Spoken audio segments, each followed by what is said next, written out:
Hi, I'm Dave. I'm an addict. Dave, I'm an addict. I'm really, really nervous. My hands are sweating, and it's that feeling I used to get when I was waiting for the dealer, heart going, and it's amazing what it brings back. It really is amazing to be here, that there is something such as this, that we can try and remember where it all started. I know Mark has driven it for a long time, and it's amazing that it's come to fruition. I think it's amazing how things start small and grow and grow and grow. And well, I don't know much about the planning, but I'm sure a lot has gone into it.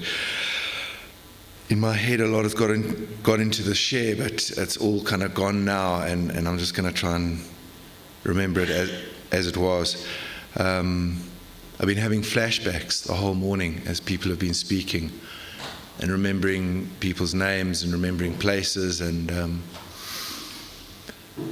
I suppose because of my drug use, my memory isn't great. But I started using it at a really young age, and got out of control really, really quickly, and it was quite evident for everybody to see that I wasn't just kind of like a user. It got bad, and I was very quickly referred to the authorities, and that happened to be Sanka at the time. And their kind of outpatient program where you used to arrive with your little yellow plastic bag for your daily ration of pills, or your weekly ration of pills, or whatever. And there was really no support whatsoever, apart from a therapist who was pretty easy to con.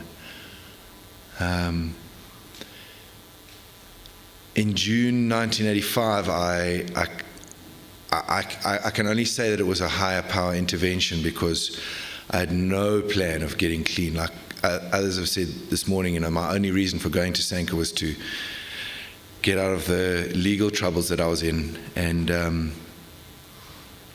had a motorbike accident, and I too was in intensive care, and I actually remember hearing a doctor say to my parents, if you've got a priest, maybe you should bring him along. And it was touch and go, and I made it, and somebody else made a decision for me that I was going into rehab. So I left hospital and went straight into rehab.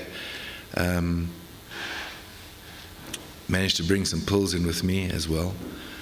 I hadn't stopped using. I was lying in hospital, but managing to get drugs, and got into rehab, and it was a nasty realization, because when the pills that I had brought in finished, I had to detox, and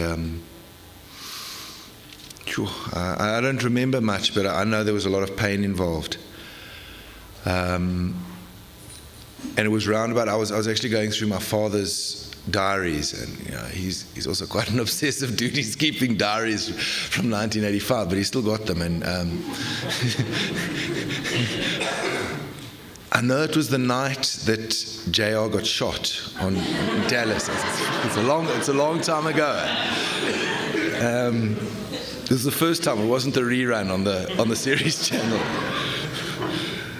And in this rehab, which was a Sanka kind of organization, I met Chris Wednesday nights. It was NA meetings. It was very, it was run pretty much the same as the preambles were slightly different. And there's one of my little flashbacks this morning. There was a part in the preamble that said, our first fix, pill or drink. And there was this guy who had a particular drug of choice, and he read fix, pink or drink. And it was like, this is like, I can really remember sitting in that lounge, and as Chris remembers, that there were some nights when he wasn't allowed, we were punished. If somebody had jumped the wall or somebody had been using in the house, like there was no NA meetings. So it's like quite an irony, hey? But anyway, yeah.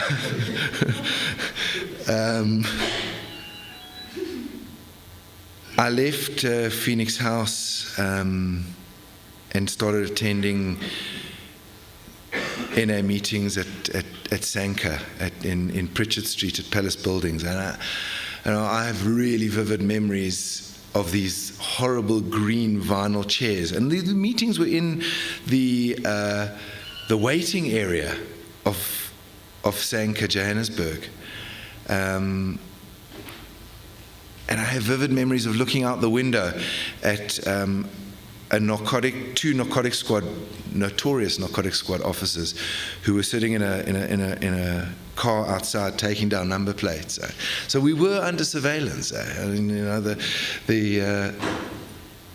preamble says we were under no surveillance. We were under surveillance. It was just as disorganized as perhaps it was more disorganized than it is today. I also have a memory of the person who was meant to bring the key to get into the Sanka waiting room not turning up, and several occasions having meetings in the stairwell. But we had meetings. Sometimes there was two of us, but we had meetings, and there were meetings afterwards. In fact, the Mike's Kitchen in Parktown was like the favorite. There was a coffee spot, and there's some good memories. The sad thing for me is that there's not many people left alive, because there were 7, 8, 9, 10 people coming to those meetings, and as far as I know, Chris and I are the only two people who's still around. We even did some service. I can remember in those days. It's weird. And why are always the dealers are always in Hillbrow? Because that time the dealers were also in Hillbrow. And I remember being watched putting up posters at Fontana's. At that time, it was still there was Fontana's in Hillbrow in Pretoria Street, and there was a notice board and putting up the NA posters. And people came and people went, and I was unfortunately one of the people that went.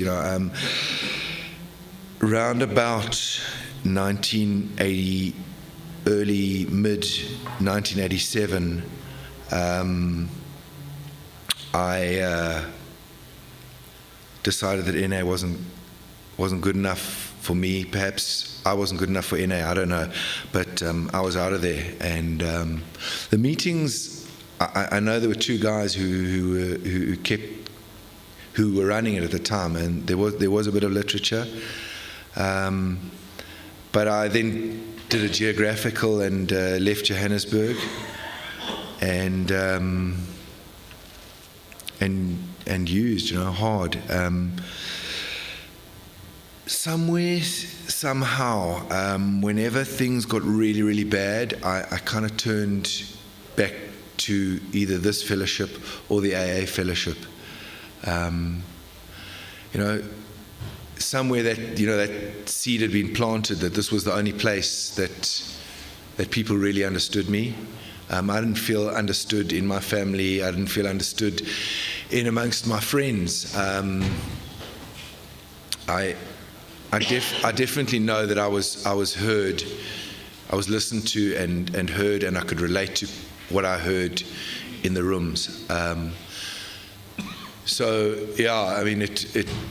That's when things become really fuzzy for me. I know I attended AA meetings in Grahamstown where I ended up, and I know when I came back to Joburg in 1990, the fellowship was going. In that period, I also remember attending a meeting in Fordsburg, which I believe was run by Faisal, whose name's come up a few times, once or twice. But I didn't get clean. I didn't stay clean for any period of days even. So yeah, and came back, did another geographical to London, did a couple of meetings in London, came back to Joburg, and then attended that Lifeline meeting in Norwood once or twice. I do remember the Hillbrow meetings vividly. They've spoken about because they were wild. And I did get a couple of months clean there, and but then found reasons why I shouldn't keep coming back. It's always amazing to me that I had to be in pain to come back here, to haul out the Star and find the little ad with a telephone number to phone somebody and say, "Where's a meeting?" I didn't come in here when I was happy. I came in here when I was really, really desperate, and nobody ever judged me. Nobody ever said, "We told you so." Nobody ever said more than grab a cup of coffee, sit down, and listen. So yeah, in and out until 1999, when the wheels really, really came off, and I suppose, they say your rock bottom. I perhaps wasn't as physically damaged, or mentally damaged, or financially damaged in 1999, but spiritually damaged completely. And for me, that was my true rock bottom. It wasn't a physical or mental; it was a spiritual rock bottom, and perhaps it was that which I've always been seeking in these rooms is not just the fellowship, but the spiritual awakening which I got. Since 1999, I've shared a few times. I can continue to attend meetings, not as often as I should perhaps, but as many as I need to. Don't do as much service as I should perhaps, but as much as I need to. It's the only place. I've tried everything. It's the only place that I've managed to stay clean. Oh, thanks for letting me share.